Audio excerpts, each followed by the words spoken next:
नमस्कार, जय सिया राम।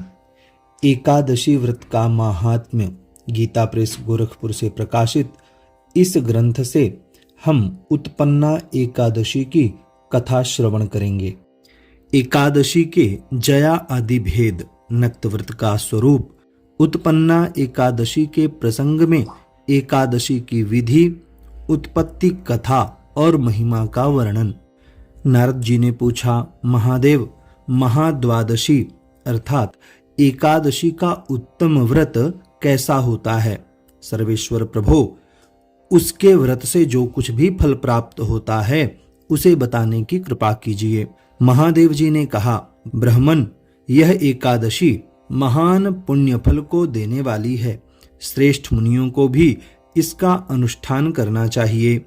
विशेष विशेष नक्षत्रों का योग होने पर यह तिथि जया, विजया, जयंती तथा पापनाशिनी इन 4 नामों से विख्यात होती है। ये सभी पापों का नाश करने वाली हैं। इनका व्रत अवश्य करना चाहिए। जब शुक्ल पक्ष की एकादशी को पुनर्वसु नक्षत्र हो तो वह उत्तम तिथि जया कहलाती है। उसका व्रत करके मनुष्य निश्चय ही पाप से मुक्त हो जाता है। जब शुक्ल पक्ष की द्वादशी को श्रवण नक्षत्र हो तो वह उत्तम तिथि विजया के नाम से विख्यात होती है। इसमें किया हुआ दान और ब्राह्मण भोजन सहस्र गुना फल देने वाला है तथा होम और उपवास तो सहस्र गुणे से भी अधिक फल देता है।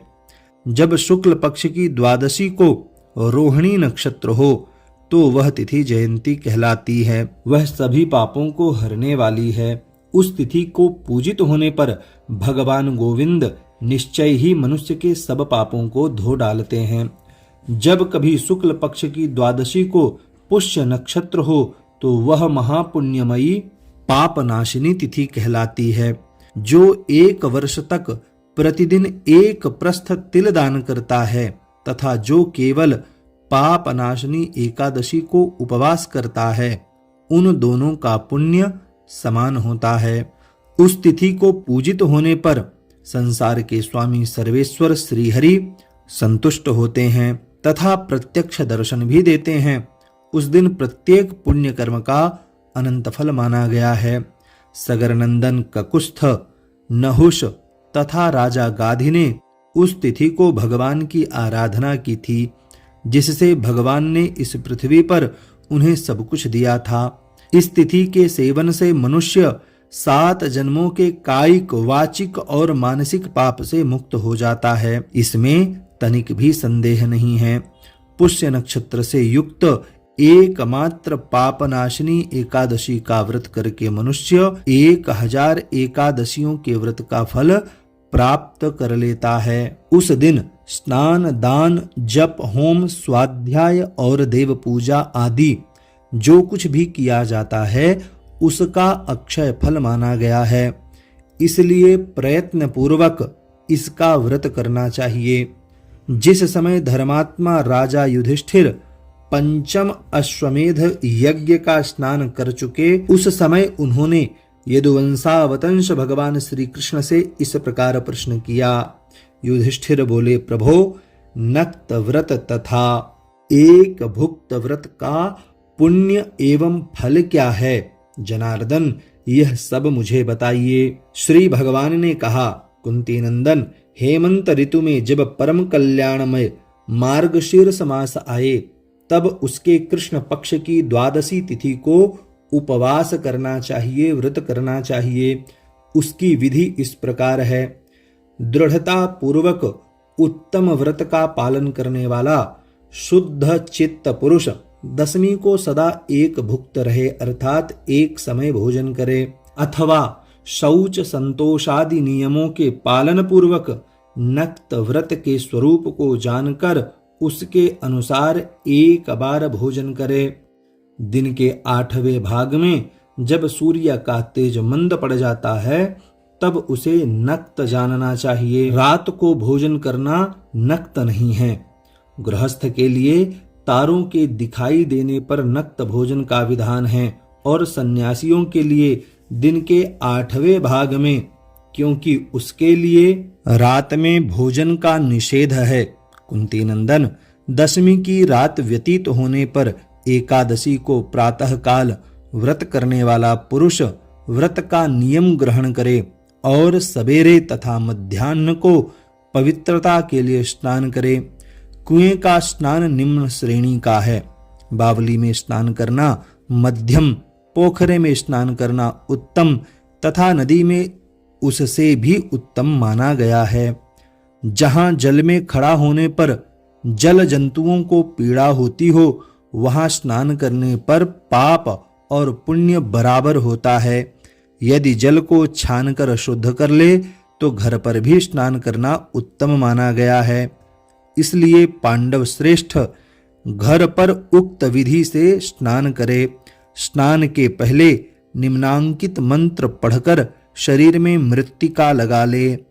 अश्वक्रांते रथक्रांते विष्णुक्रांते वसुंधरे मृत्तिके हर में पापम यन्मया पूर्व संचितम। वसुंधरे, तुम्हारे ऊपर अश्व और रथ चला करते हैं। भगवान विष्णु ने भी वामन अवतार धारण कर तुम्हें अपने पैरों से नापा था। मृत्तिके, मैंने पूर्व काल में जो पाप संचित किया है उस मेरे पाप को हर लो। व्रती पुरुष को चाहिए कि वह एक चित और दृढ़ संकल्प होकर क्रोध तथा लोभ का परित्याग करे। अंत्यज, पाखंडी, मिथ्यावादी, ब्राह्मण निंदक, अगम्या स्त्री के साथ गमन करने वाले, अन्याय दुराचारी, परधनहारी तथा परस्त्रीगामी मनुष्यों से वार्तालाप ना करे। भगवान केशव की पूजा करके उन्हें नैवेद्य भोग लगाए। घर में भक्तियुक्त मन से दीपक जलाकर रखे। पार्थ, उस दिन निद्रा और मैथुन का परित्याग करे। धर्मशास्त्र से मनोरंजन करते हुए संपूर्ण दिन व्यतीत करे। नृपश्रेष्ठ, भक्तियुक्त होकर रात्रि में जागरण करे। ब्राह्मणों को दक्षिणा दे और प्रणाम करके उनसे त्रुटियों के लिए क्षमा मांगे। जैसी कृष्ण पक्ष की एकादशी है वैसी ही शुक्ल पक्ष की भी है। इसी विधि से उसका भी व्रत करना चाहिए। पार्थ, द्विज को उचित है कि वह शुक्ल और कृष्ण पक्ष की एकादशी के व्रती लोगों में भेद बुद्धि न उत्पन्न करे।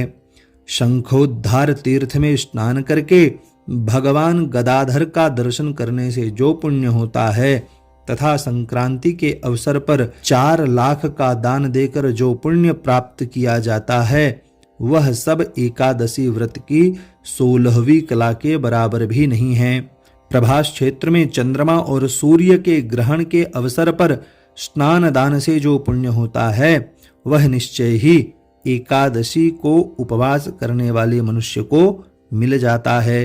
केदार क्षेत्र में जल पीने से पुनर्जन्म नहीं होता। एकादशी का भी ऐसा ही महात्म्य है। यह भी गर्भवास का निवारण करने वाली है। पृथ्वी पर अश्वमेध यज्ञ का जो फल होता है उससे 100 गुना अधिक फल एकादशी व्रत करने वाले को मिलता है। जिसके घर में तपस्वी एवं श्रेष्ठ ब्राह्मण भोजन करते हैं उसको जिस फल की प्राप्ति होती है वह एकादशी व्रत करने वाले को भी अवश्य मिलता है। वेदांगों के पारगामी विद्वान ब्राह्मण को सहस्र गोदान करने से जो पुण्य होता है उससे 100 गुना पुण्य एकादशी व्रत करने वाले को प्राप्त होता है। इस प्रकार व्रती को वह पुण्य प्राप्त होता है जो देवताओं के लिए भी दुर्लभ है। रात को भोजन कर लेने पर उससे आधा पुण्य प्राप्त होता है तथा दिन में एक बार भोजन करने से देहधारियों को नक्त भोजन का आधा फल मिलता है। जीव जब तक भगवान विष्णु के प्रिय दिवस एकादशी को उपवास नहीं करता तभी तक तीर्थ, दान और नियम अपने महत्व की गर्जना करते हैं। इसलिए पांडव श्रेष्ठ, तुम इस व्रत का अनुष्ठान करो। कुंती नंदन, यह गोपनीय एवं उत्तम व्रत है जिसका मैंने तुमसे वर्णन किया है। हजारों यज्ञों का अनुष्ठान भी एकादशी व्रत की तुलना नहीं कर सकता। युधिष्ठिर ने पूछा, भगवन, पुण्यमयी एकादशी तिथि कैसे उत्पन्न हुई? इस संसार में क्यों पवित्र मानी गई? तथा देवताओं को कैसे प्रिय हुई। श्री भगवान बोले, कुंती नंदन, प्राचीन समय की बात है। सत्ययुग में मुर नामक दानव रहता था।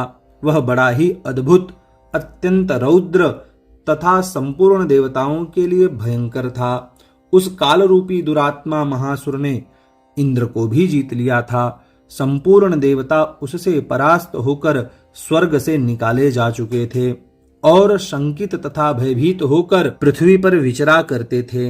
एक दिन सब देवता महादेव जी के पास गए। वहां इंद्र ने भगवान शिव के आगे सारा हाल कह सुनाया। इंद्र बोले, महेश्वर, ये देवता स्वर्गलोक से भ्रष्ट होकर पृथ्वी पर विचर रहे हैं। मनुष्यों में रहकर इनकी शोभा नहीं होती। देव, कोई उपाय बतलाइए। देवता किसका सहारा लें? महादेव जी ने कहा, देवराज, जहां सबको शरण देने वाले, सबकी रक्षा में तत्पर रहने वाले जगत के स्वामी भगवान गरुड़ध्वज विराजमान हैं, वहां जाओ, वे तुम लोगों की रक्षा करेंगे। भगवान श्री कृष्ण कहते हैं, युधिष्ठिर, महादेव जी की बात सुनकर परम बुद्धिमान देवराज इंद्र संपूर्ण देवताओं के साथ वहां गए। भगवान गदाधर क्षीर सागर के जल में सो रहे थे। उनका दर्शन करके इंद्र ने हाथ जोड़कर स्तुति आरंभ की। इंद्र बोले, देव देवेश्वर, आपको नमस्कार है। देवता और दानव दोनों ही आपकी वंदना करते हैं। पुंडरीकाक्ष, आप दैत्यों के शत्रु हैं। मधुसूदन, हम लोगों की रक्षा कीजिए। जगन्नाथ, संपूर्ण देवता मुर नामक दानव से भयभीत होकर आपकी शरण में आए हैं। भक्तवत्सल, हमें बचाइए। देव देवेश्वर, हमें बचाइए। जनार्दन, हमारी रक्षा कीजिए, रक्षा कीजिए। दानवों का विनाश करने वाले कमल नयन, हमारी रक्षा कीजिए। प्रभु, हम सब लोग आपके समीप आए हैं, आपकी ही शरण में आ पड़े हैं। भगवान, शरण में आए हुए देवताओं की सहायता कीजिए। देव, आप ही पति हैं, आप ही मति हैं, आप ही कर्ता और आप ही कारण हैं। आप ही सब लोगों की माता और आप ही इस जगत के पिता हैं। भगवान देव देवेश्वर शरणागत वत्सल, देवता भयभीत होकर आपकी शरण में आए हैं। प्रभो, अत्यंत उग्र स्वभाव वाले महाबली मुर नामक दैत्य ने संपूर्ण देवताओं को जीतकर इन्हें स्वर्ग से निकाल दिया है। नमो देव देवेश देवदानव वंदित दैत्यारे पुंडरीकाक्ष त्राहिनो मधुसूदन। सुराः सर्वे समायाता भयभीताश्च दानवात् शरणं त्वां जगन्नाथ त्राहिनो भक्तवत्सल। त्राहिनो देव देवेश त्राहि त्राहि जनार्दन त्राहि वै पुंडरीकाक्ष दानवानां विनाशक। त्वत्समीपं गता सर्वे त्वामेव शरणं प्रभो शरणागत देवानां सहायं कुरु वै प्रभो।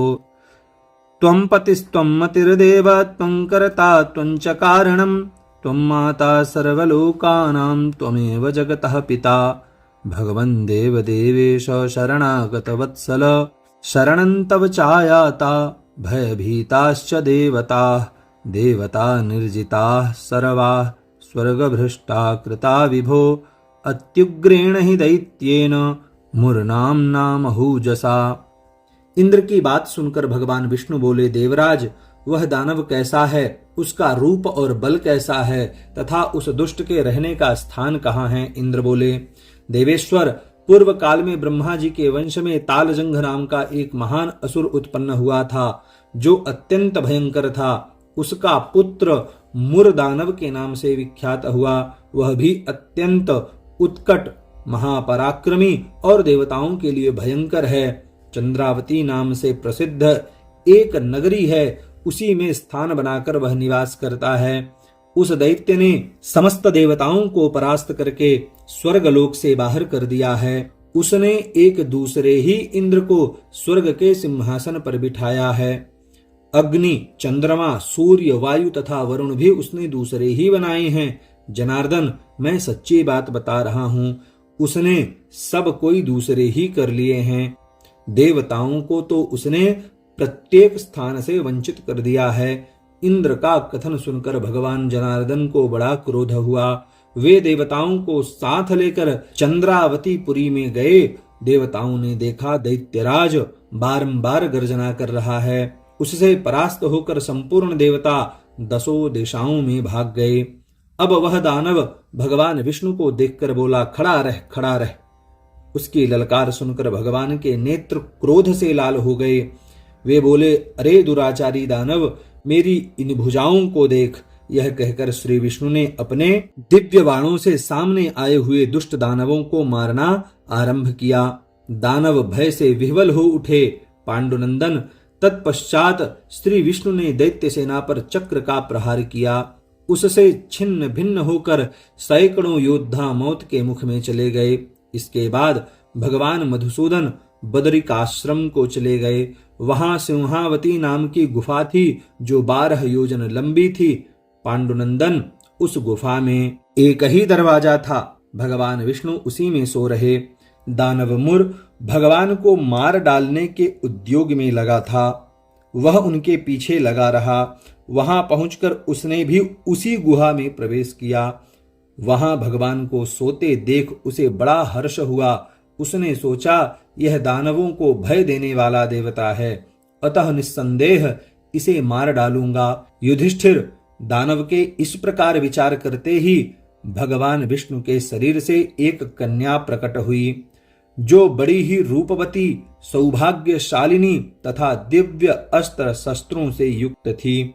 वह भगवान के तेज के अंश से उत्पन्न हुई थी। उसका बल और पराक्रम महान था। युधिष्ठिर, दानवराज मुर ने उस कन्या को देखा। कन्या ने युद्ध का विचार करके दानव के साथ युद्ध के लिए याचना की। युद्ध छिड़ गया। कन्या सब प्रकार की युद्ध कला में निपुण थी। वह मुर नामक महान असुर उसके हुंकार मात्र से राख का ढेर हो गया। दानव के मारे जाने पर भगवान जाग उठे। उन्होंने दानव को धरती पर पड़ा देख पूछा, मेरा यह शत्रु अत्यंत उग्र और भयंकर था, किसने इसका वध किया? कन्या बोली, स्वामिन, आपके ही प्रसाद से मैंने इस महादैत्य का वध किया है। श्री भगवान ने कहा, कल्याणी, तुम्हारे इस कर्म से तीनों लोकों के मुनि और देवता आनंदित हुए हैं। अतः तुम्हारे मन में जैसी रुचि हो उसके अनुसार मुझसे कोई वर मांगो। देव दुर्लभ होने पर भी वह वर मैं तुम्हें दूंगा, इसमें तनिक संदेह नहीं है। वह कन्या साक्षात एकादशी ही थी। उसने कहा, प्रभो, यदि आप प्रसन्न हैं तो मैं आपकी कृपा से सब तीर्थों में प्रधान, समस्त विघ्नों का नाश करने वाली तथा सब प्रकार की सिद्धि देने वाली देवी होऊं। जनार्दन, जो लोग आप में भक्ति रखते हुए मेरे दिन को उपवास करेंगे उन्हें सब प्रकार की सिद्धि प्राप्त हो। माधव, जो लोग उपवास, नक्त अथवा एक भुक्त करके मेरे व्रत का पालन करें उन्हें आप धन, धर्म और मोक्ष प्रदान कीजिए।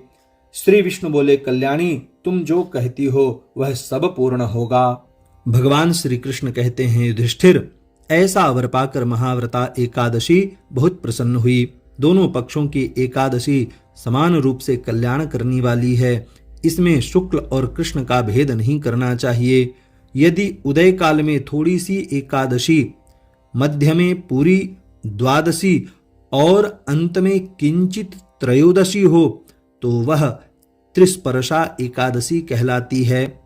वह भगवान को बहुत ही प्रिय है। यदि एक त्रिस्पर्शा एकादशी को उपवास कर लिया जाए तो 1,000 एकादशी व्रतों का फल प्राप्त होता है तथा इसी प्रकार द्वादशी में पारण करने पर 1000 गुना फल माना गया है। अष्टमी, एकादशी, षष्ठी, तृतीया, चतुर्दशी ये यदि पूर्व तिथि से विद्ध हों तो उनमें व्रत नहीं करना चाहिए। परवर्तिनी तिथि से युक्त होने पर ही इनमें उपवास का विधान है।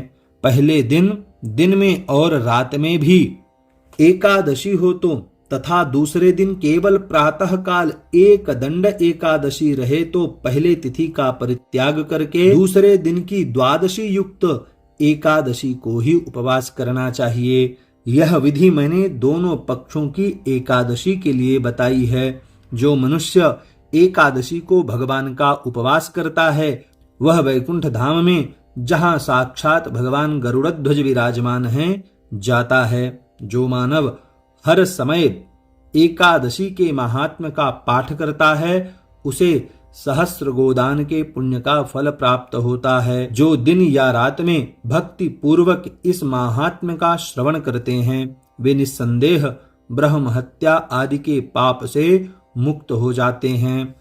एकादशी के समान पाप नाशक व्रत दूसरा कोई नहीं है। यस्य स्मृत्या च नामोक्त्या तपो यज्ञ क्रियादिषु न्यूनम संपूर्णताम याति सद्यो वंदे तमच्युतम। उत्पन्ना एकादशी की इस कथा को अन्य लोगों को भी श्रवण कराना चाहिए। इसके लिए इस वीडियो को शेयर अवश्य करें। यह वीडियो देखने के लिए आपका बहुत बहुत धन्यवाद। जय सिया राम।